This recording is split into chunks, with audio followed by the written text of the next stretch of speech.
हरि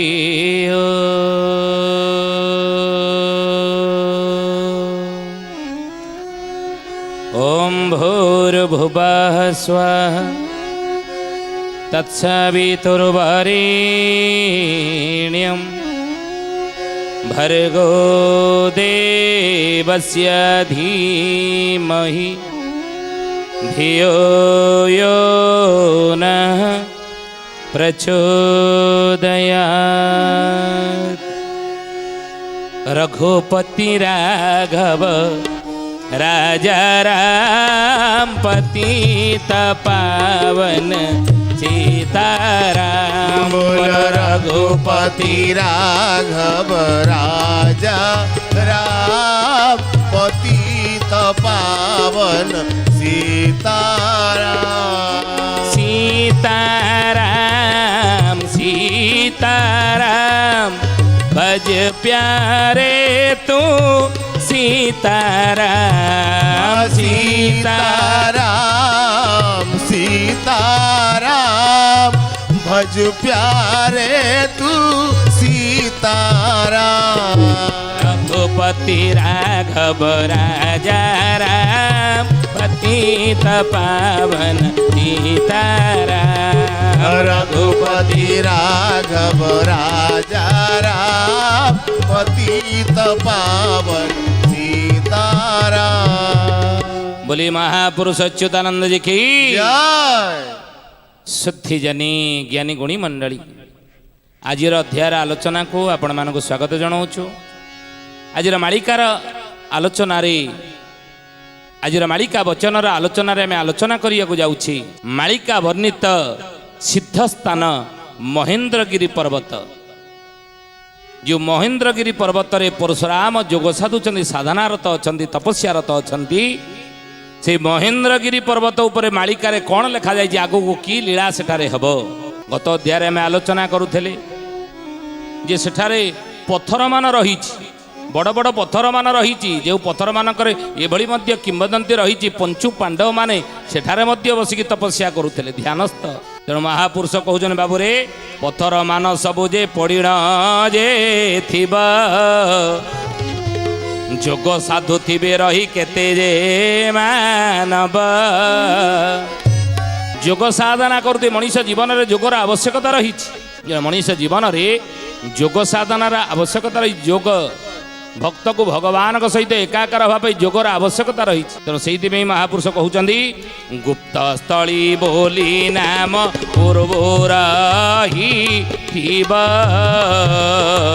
सेही ठारे देखा हेले समस्त जानिब। सेही ठारे देखा हेले समस्त जानिब। सेही ठारे देखा हेले समस्त जानिब। बोले गुप्त स्थली बोली नाम पूर्व रही थिबो से महेंद्रगिरी पर्वत आउरी मध्य से आउरी ब्रह्मपुर रही मणिभद्रा पहाड़। मालिकारे मणिभद्रा पहाड़ विषय में लिखा जाए अच्युतानंद महापुरुष मालिकार नाम है 13 जन्म शरण। कहले जितेबाला कलिजुग शेष हेब मणिभद्रार शांति यज्ञ हेब। जितेबाला कलिजुग शेष बेला आसीज 12 बेला हेब अनंत जुग जितेबाला चली हे ज्ञानी गुणी मंडली से मणिभद्रा पहाड़ रे शांति यज्ञ हेब। मणिभद्रा पहाड़ अलौकिकता आउ कौन रही ना सेठारे कुआ देखा जाते ना। कुआ कुआ कि कोइली सेठी देखा जाते ना दृश्यमान होते ना। आ कुकुर माने मध्य सेठी देखा मणिभद्रा पहाड़ रे अनेक सेठारे महोत्सव हुए वर्षकु थरे सेठारे यज्ञ हुए। आउ से यज्ञ बेले जहा प्रसाद हुए प्रसाद खाई सारा पर पत्र एठी सेठी पड़े। पत्र पड़ा क्षणे आम समझते जानी अल्प बहुते जे काऊ मैंने आसिकी जहाँ अईठा पड़ी तो खाद्य पड़ी तो खाती कुकुर मैंने खाती अईठा पत्र पड़ी कुकुर मैंने जाकि खाती कि ना ये हूँ अलौकिकता मणिभद्रा पहाड़ गोटे हूँ महेंद्रगिरी पहाड़ द्वितीय हूँ मणिभद्रा पहाड़ सेठारे कुआ देखा जाते कि कुकुर मैंने अईठा पत्र खाइया जाते ये अलौकिकता आउ से मणिभद्रा पहाड़ रे अनेक सर्प माने अच्छा ଅନେକ ସର୍ପମାନେ ଅଛନ୍ତି ଯେଉଁଠିକି କଳିକି ଲୀଳା ସେଠାରେ ମଧ୍ୟ ହେବ ବୋଲି ଅଚ୍ୟୁତାନନ୍ଦ ମହାପୁରୁଷଙ୍କର ମାଳିକାର ନାମ 13 ଜନ୍ମ ଶରଣରୁ ପ୍ରମାଣ ମିଳେ। ତେଣୁ ହେ ସୁଧିଜାନି ସେ ମଣିଭଦ୍ରା ପାହାଡ଼ ଇଏ ହେଲା ମହେନ୍ଦ୍ରଗିରି ପର୍ବତ। କହୁଛନ୍ତି ଯେ ଗୁପ୍ତସ୍ଥଳୀ ବୋଲି ନାମ ପୂର୍ବରୁ ରହିଥିବ, ପୂର୍ବରୁ ଇଏ ରହିଛି, ଇଏ କଳିଯୁଗ ନୁହେଁ, ଇଏ ଦ୍ୱାପର ଯୁଗରୁ ରହିଛି, ହେଉଛି ଗୁପ୍ତସ୍ଥଳୀ ମହେନ୍ଦ୍ରଗିରି ପର୍ବତ। ତ୍ରେତା ଯୁଗରୁ ମଧ୍ୟ ମହେନ୍ଦ୍ରଗିରି ପର୍ବତର ନାଁ ରହିଛି। ମହାପୁରୁଷ କହୁଛନ୍ତି ସେହିଠାରେ ଦେଖାହେଲେ ସମସ୍ତେ, ସେଠାକୁ ଆପଣ ଗଲେ ସମସ୍ତ ତଥ୍ୟ ଜାଣିବେ। ପଥର ଗୁଡ଼ିକ ଦ୍ୱାରା ମନ୍ଦିର ଗୋଟେ ମଧ୍ୟ ତିଆରି ହେଇଛି, ପଥର ଗୁଡ଼ିକ ଖଞ୍ଜା ହେଇ ଅତି ରମଣୀୟ ସ୍ଥାନ। ସେ ମଣିଭଦ୍ରା ଏ ମହେନ୍ଦ୍ରଗିରି ପର୍ବତ ଅତି ରମଣୀୟ ସ୍ଥାନ।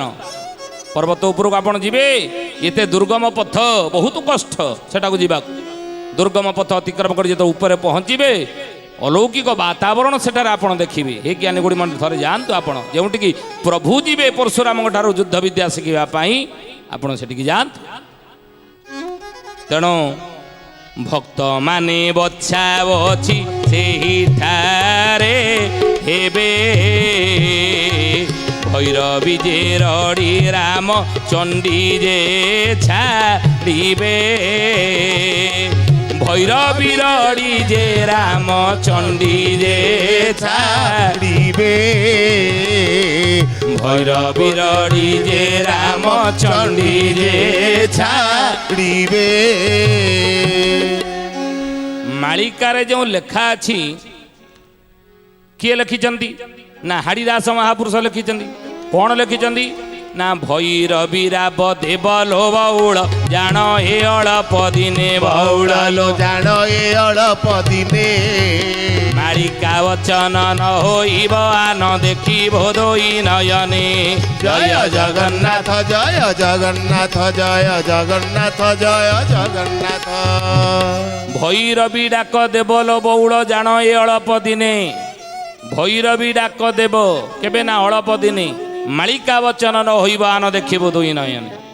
आ भैरवी डाक किए किए देबे बोलिए महापुरुष अच्युतानंद जी की ये भैरवी डाक किए देबे बोली मालिकार लेखा अछि। अनेक कथा लेखा अछि मालिकार।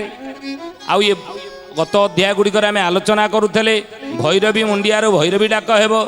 आ ये भैरवी डाक किए देबे बोले तही तीन रड़ी निठाई मारिबे सारला छाड़िबे गादी बौला लो सारला छाड़िबे गादी सिंह दरबारे अन्न लुटपाट लागिथिब भक्त आदि पाणी चाउल को काणे कुणिया निर्माल्य पड़िब तुंडे बौला लो निर्माल्य पड़िब तुंडे 36 पाटक भिक्षा मागी जीवे कूल भुआ शोणी दांडे। जय जगन्नाथ जय जगन्नाथ जय जगन्नाथ जय जगन्नाथ। तेणु प्रथम डाक प्रथम भैरवी डाक देव किए देवे किए ना बिरजा देवे। बिरजा ही प्रथम भैरवी डाक देवे। आ द्वितीय डाक किए देवे ना द्वितीय डाक आदिशक्ति माँ जे कि विद्यादायिनी झंकड़वासिनी माँ सारला देवे। तो ही तीन रड्डी सारला देवी। तो भयभीत करने आम मालिका कहूँ मालिका हूँ सतर्क घंटी सतर्क करने सचेतन करने कहूँ बारंबार। तेणु 3टा रड्डी माँ सारला देवे। तो ही 3 रड्डी निठाई मारिबे सारला छाड़िबे गादी आउ सिंह दरबारे अन्न लुटपाट लागिथिब भक्त आदि। तापर किए रड्डी देवे महापुरुष कहते भैरवी रड्डी किए देवे ना महागुप्त पद्म कल्परे अर्खित दास लिखिले जे भक्त माने बछा बछी सेही ठारे हेबे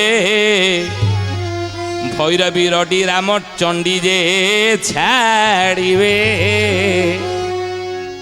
मालिकाई गुप्त कथा मालिका किए देवे तापरे ना माँ रामचंडी देवे।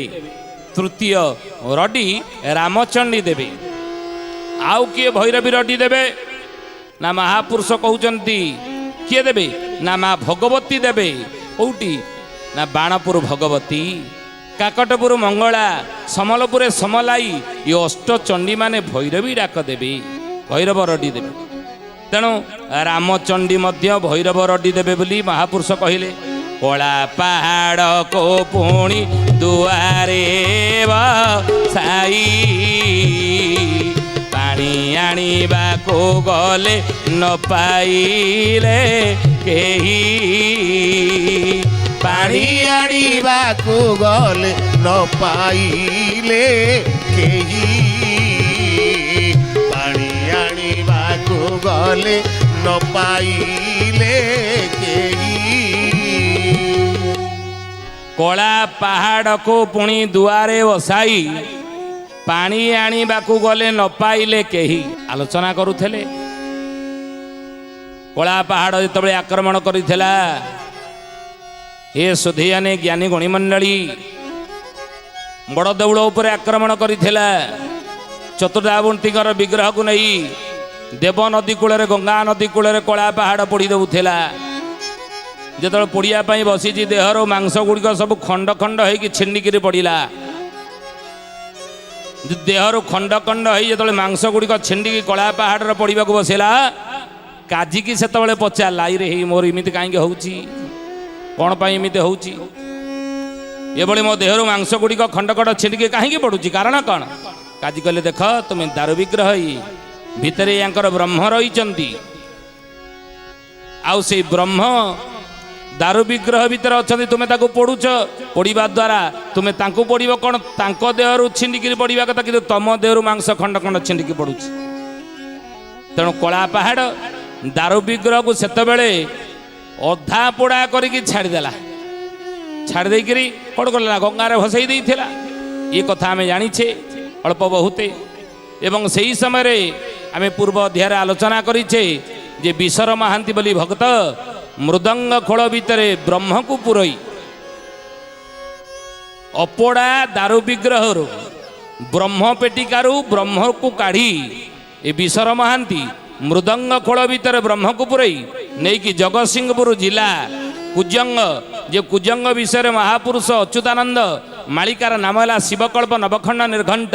ଏଇଥିରେ ଲେଖିଛନ୍ତି କ'ଣ ନା, କୁଜଙ୍ଗ ଅଞ୍ଚଳ ଜଡ଼େ ଭୋଡ଼ି ଯିବ ନୃପ ସିଂହାସନ ଯିବ, ବଉଳଲ ନୃପ ସିଂହାସନ ଯିବ, ପାରାଦୀପ ଠାରେ ଆମ୍ଭର ସମାଧି ସେଦିନ ପୂଜା ପାଇବ। ଜୟ ଜଗନ୍ନାଥ ଜୟ ଜଗନ୍ନାଥ ଜୟ ଜଗନ୍ନାଥ ଜୟ ଜଗନ୍ନାଥ। କୁଜଙ୍ଗ ଅଞ୍ଚଳ ଜଳେ ବୁଡ଼ି ଯିବ ନୃପ ସିଂହାସନ ଯିବ। କୁଜଙ୍ଗ ଅଞ୍ଚଳ 1999 ମସିହାରେ ବା ବୁଡ଼ି ଯାଇଥିଲା। ଆଉ କ'ଣ ପୁଣି ବୁଡ଼ିଯିବ ବୋଲି ଆପଣ କହୁଛନ୍ତି? ବୁଡ଼ି ଯାଇଥିଲା କହୁନାହାନ୍ତି, ନା ବୁଡ଼ିଯିବ।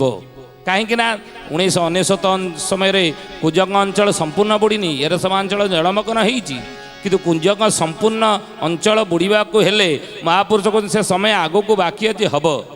ନୃପ ସିଂହାସନ ଯିବ। ନୃପ ସିଂହାସନ ସେଠି ରହିଛି କେଉଁଠି ନା, ପାରାଦୀପର ଉଦୟ ବଟ। ଆଗକୁ ଆମେ ଆଲୋଚନା କରିବା ଯେଉଁ ବଟ ରହିଛି, ଇଏ ଭାରତ ବର୍ଷରେ ଯେତେ ଗୁଡ଼ିଏ ବଟ ରହିଛି, ବଟବୃକ୍ଷ ରହିଛି, ତାର ସଂଖ୍ୟା ହେଉଛି କେତେ? ମହାପୁରୁଷ ଅଚ୍ୟୁତାନନ୍ଦ ମାଳିକାରେ ଆଲୋଚନା କରନ୍ତି 12ଟି। ସେ 12ଟି ବଟବୃକ୍ଷ ବିଷୟରେ ଆମେ ଆଗକୁ ଆଲୋଚନା କରିବା। କିନ୍ତୁ ସେଇ ପାରାଦୀପରେ ରହିଛି ଉଦୟ ବଟ। ମହାପୁରୁଷ ଯେ ନୃପସିଂହାସନ, ସେଠାରେ ମହାପୁରୁଷ କହୁଛନ୍ତି ଯେ ନୃପସିଂହାସନ ଯିବ। ଆଉ ପାରାଦୀପଟାରେ ଆମର ସମାଧି, ଉଦୟ ବଟ ଯେଉଁ ସମାଧି ଅଛି, ସେଦିନ ପୂଜା ପାଇବ। ଆଉ ସେଇ ଉଦୟ ବଟରେ ରହିଛନ୍ତି ଅମୁଆ ଦେଉଳ। ଯେଉଁ ଅମୁଆ ଦେଉଳ ଭିତରେ ଲକ୍ଷେ ଗ୍ରନ୍ଥ ରହିଛି, ସେ ଲକ୍ଷେ ଗ୍ରନ୍ଥ ସେଦିନ ବାହାରିବ, ତାହା ଖୋଲାଯିବ। ତେଣୁ ହେ ସୁଧୀୟନେ ଜ୍ଞାନୀ ଗୁଣୀ ମଣ୍ଡଳୀ, ମହାପୁରୁଷ କହିଛନ୍ତି, କହିଲେ ବାବୁରେ, ସେଇ କୁଜଙ୍ଗ ଅଞ୍ଚଳ ଜଳେ ବୁଡ଼ିଯିବ ନୃପ ସିଂହାସନ ଯିବ, ପାରାଦୀପ ଠାରେ ଆମର ସମାଧି ସେଦିନ ପୂଜା ପାଇବ। ସେଇ କୁଜଙ୍ଗ ଗଡ଼ରେ ବିଶର ମହାନ୍ତି ମୃଦଙ୍ଗ ଖୋଳ ଭିତରେ ଯେଉଁ ବ୍ରହ୍ମକୁ ପୁରେଇଥିଲା, ତାକୁ ନେଇକି ସେଠି ରଖିଥିଲା। ତେଣୁ ସେଇ କଳା ପାହାଡ଼ ହେ ଜ୍ଞାନୀ ଗୁଣୀ ମଣ୍ଡଳୀ, ତାକୁ ଲୁଚେଇକିରି ବିଶର ମହାନ୍ତି ନେଇକି ରଖିଦେଇଥିଲା ଗଡ଼ କୁଜଙ୍ଗରେ। ବର୍ତ୍ତମାନ କୁଞ୍ଜ ବିହାରୀ ଭାବରେ ପ୍ରଭୁ ପୂଜା ପାଉଛନ୍ତି। ଅତୀତରେ ଆମେ ଆଲୋଚନା କରିଛେ ଏ ବିଷୟ। କିନ୍ତୁ ସେଇ କଳା ପାହାଡ଼ ସେଠୁ ଯାଇ ପହଞ୍ଚିଥିଲା କୋଉଠି ବୋଲି ଏ ମହାପୁରୁଷ ଅଚ୍ୟୁତାନନ୍ଦଜୀ କି ସେ କଳା ପାହାଡ଼ ଯାଇକି ପହଞ୍ଚିଥିଲା କୋଉଠି ନା, ଏଇ ରାମଚଣ୍ଡୀ ଠାରେ। ଯେତେବେଳେ ଆମେ ଆଲୋଚନା କରୁଥିଲେ ନା, ଓଡ଼ିଶାର ଅନେକ ଦେବାଦେବୀଙ୍କର ମୂର୍ତ୍ତିକୁ କ'ଣ କଳାପାହାଡ଼ ବିକୃତ କରିଛି, ଅନେକ ମନ୍ଦିରକୁ ଭଗ୍ନ କରିଦେଇଛି। ବର୍ତ୍ତମାନ ସୁଦ୍ଧା ମଧ୍ୟ ରହିଛନ୍ତି। ଆପଣ ଯିବେ ହୀରାପୁର, ଖୋର୍ଦ୍ଧା ଜିଲ୍ଲା ଭୁବନେଶ୍ୱର ନିକଟରେ ଉତ୍ତରା ଛକରୁ ଆପଣ ଭିତରକୁ ଯିବେ, ପଡ଼ିବ ହୀରାପୁର। ଯେଉଁ ହୀରାପୁରରେ ଅଛନ୍ତି 64 ଯୋଗିନୀ, ए भारत वर्ष दुईटा जगार 64 योगिनी पीठ रही सिद्ध 64 योगिनी पीठ तेणु ये जो रही कौटी ना सोनपुर सेपटे अच्छा एपटे अच्छा हीरापुर तेणु ये हीरापुर जो 64 योगिनी अच्छा से 64 योगिनी सब शरीर सब विकृत हो भग्न हो हाथ कार हाथ भांगी जा कार नाकुरु अधे ना कार गोड़ गोटे ना कार देखला बेलू मुंड ना ये 64 योगिनी पुट हीरापुर विकृत करची कला पहाड़ हिंदू देवादेवी को जेतबेले ए रामचंडी निकट में कला पहाड़ पहुंची से रामचंडी मंदिर को भांगिया पूर्वर मूर्ति की विकृत करिया पूर्वर माँ रामचंडी कौन करथिले कला पहाड़ को नारी रूप बसे नारी रूप ही कला पहाड़ को सेठी बसैले गौड़ू तृषार्थ थिला कला पहाड़ शोष जोरे होउथिला ताकू कहले धन रे पानी पीवा जाऊँ हौ टे आगे तृषा तो तृषा मेटेई दे तापर जाकि जहाँ करवा कथा जो उद्देश्य तू आसु तापर तू करू ए सुधीजनी महापुरुष अर्खित दास महागुप्त पद्मकल्पर कहते कला पहाड़ को पुणी दुआरे साई पानी आनिबा को गले न पाइले केही पानी आनिबाकू गले न पाइले केही पानी आनिबाकू गले न पाइले केही कहले कला पहाड़ को पुणी दुआरे बसई देखी माँ रामचंडी कहले कहले धन रे जोर तत शोष होउची आगे पानी फाणी पी सारे आ मु जाऊँगी पानी आने तू ये बसी था माँ रामचंडी चली गले आउ फेरले ना कला पहाड़ से बसीजी अपेक्षा कर तेणु रामचंडी गले जे गले आउ फेरी ना कि फेरवा कई पाइले ना खोजी खोजी महापुरुष पुणी कौन कहले से ही रामचंडी पुणी संहार करिबे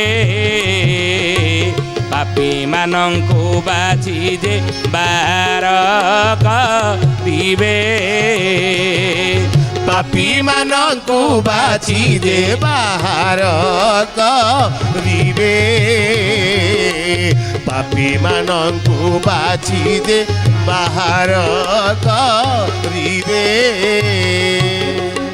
सेही रामचंडी पुणी संहार करिबे सुधीयानी ज्ञानी गुणी मंडली ए महेंद्रगिरी पर्वतर अलौकिकता आम कहूँ गंजाम ब्रह्मपुर कथा अनेक कहती खाली आप कटक कथा कहते केन्द्रापड़ा कथा कहते जाजपुर कथा कहते पुरी कथा कहते कहीं ब्रह्मपुर गंजाम एपट साइड कथा कौन किसी मालिकार लिखा जाए ना हाँ लिखाई महागुप्त पद्मकल्पर ही अर्खित दास लिखिं ये कथा कहले सेहीटारे रामचंडी पुणी संहार करिवे पापी मानकर संहार हब आउ पापी मानक बाछि बाहर करिवे भक्त जेतबेले परीक्षा हब पापी किए पुण्यात्मा की धर्मवंत किए अधर्मी किए म्लेच्छ किए एवं सज्जन की याकू माँ रामचंडी सेतबेले परीक्षा करिवे परीक्षा अनेक जगार हेब ओंकार परीक्षा ओळाशुणी रे हेब ओळकोणा रे हेब सेई बेली परीक्षा मध्य महापुरुष कहते अमरावती कटक सेठी मध्य परीक्षा हे परीक्षा मध्य जोबरा घाटे भक्त मानकर हे कटकर परीक्षा मध्य आउरी हे कौटी कालियाबोदारे मध्य परीक्षा हे परीक्षा खंडगिरी हे तेणु से परीक्षा महापुरुष कहते रामचंडी निकट में हे पापी मानक बाछिकी से बाहर करेंगे पापी मानकर संहार करेंगे किए माँ रामचंडी गुप्तरे नारायण जे लक्ष्मी जाई थिबे लक्ष्मी नारायण पुरे भक्तंको चिन्हिबे लक्ष्मी नारायण पुरे भक्तंको चिन्हिबे लक्ष्मी नारायण पुरे भक्तंको चिन्हिबे अर्खित दास कहउचनी राम रे गुप्तरे नारायण लक्ष्मी जाइथिबे सेठाकू कोउटिकी ना सेई महेंद्रगिरी पर्वत को बा सेई रामचंडी निकट को रामचंडी निकट रचने से रामचंडी निकट को लक्ष्मी नारायण गुप्तरे जाइथिबे गुप्त गुप्त गुप्त गुप्तरे जाइथिबे आउ लक्ष्मी नारायणपुरे भक्त को चिन्ह से निकट अच्छी आम आलोचना करते लक्ष्मी नारायणपुर गाँ अच्छी ସେ ଲକ୍ଷ୍ମୀ ନାରାୟଣପୁରରେ ଲକ୍ଷ୍ମୀ ନାରାୟଣ ଗୁପ୍ତରେ ଯାଇଥିବେ ଭକ୍ତ କିଏ ପାପୀ କିଏ ଧର୍ମୀ କିଏ ଅଧର୍ମୀ କିଏ ଇଏ ଲକ୍ଷ୍ମୀ ନାରାୟଣ ଇଏ ଆଙ୍କୁ ଚିହ୍ନିବେ ଭକ୍ତମାନଙ୍କୁ ସବୁ ଚିହ୍ନିବେ ଗୁପ୍ତ କଥା ଏ ରାମ କହିଦେଲି ତୋତେ ଗୁପ୍ତରେ ରଖିବୁ ୟାକୁ ନ କହିବୁ କେବେ ଗୁପ୍ତରେ ରଖିବୁ ୟାକୁ ନ କହିବୁ କେବେ ଗୁପ୍ତରେ ରଖିବୁ ୟାକୁ ନ କହିବୁ କେବେ ମହାପୁରୁଷ ଅର୍ଖିତ ଦାସ କହୁଛନ୍ତି ରାମଚନ୍ଦ୍ର ରେ ଇଏ ଗୁପ୍ତ କଥା ଇଏ ଗୁପ୍ତ କଥା ଗୁପ୍ତରେ ରଖିବୁ ୟାକୁ ନ କହିବୁ ଭଲେ ଆଉ ଏ ଗୁପ୍ତ ଜିନିଷକୁ ତୁ ପ୍ରକଟ କରିବୁ ନାହିଁ କିନ୍ତୁ ହେ ସୁଧୀ ଜାନେ ଜ୍ଞାନୀ ଗୁଣୀ ମଣ୍ଡଳୀ ବାରମ୍ବାର ଆମେ ଆଲୋଚନା କରୁଛେ ଯଦି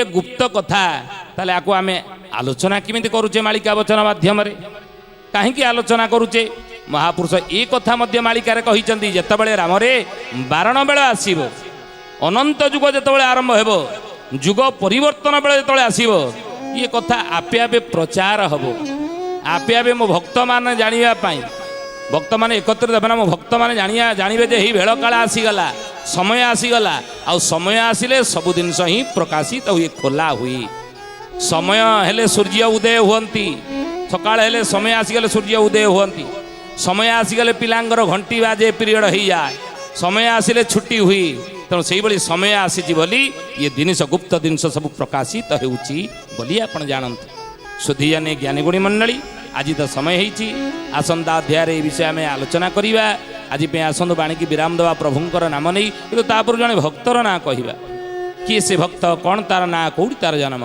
ଦୁଃଖୀ ଶ୍ୟାମ ଅଛି ସୋନାପୁର ପୁଣି ଆବର ବରମ ପୁରା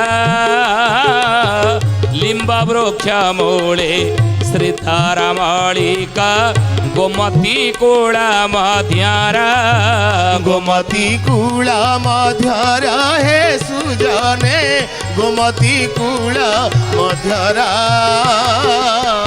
ଗୋମତୀ କୂଳ ମଧ୍ୟରା ହେ ସୁଜନେ ଗୋମତୀ କୂଳ ମଧ୍ୟରା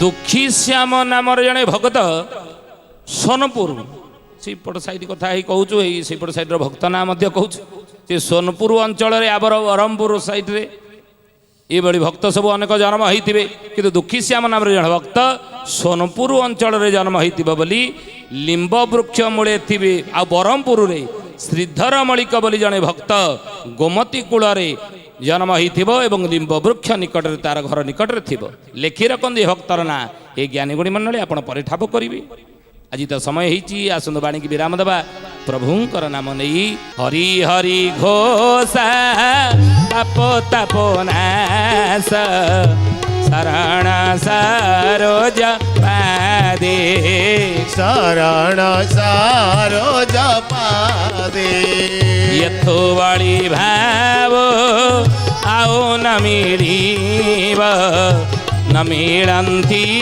हरि वेदे न मिलंती हरि वेदे हरि बोल हरि बोल हरि हरि बोल हरि बोल हरि बोल हरि हरि बोल केशव माधव गोविंद बोल केशव माधव गोविंद बोल राधे हरि बोल हरि बोल हरि हरि बोल हरि बोल हरि बोल हरि हरि बोल सुधी जानी आज विदाय दियंतु पुणी आसंता अध्याय भेट हवा रहुचु हरि ओम शांति शांति शांति सर्वारिष्ट सुशांति भवतु।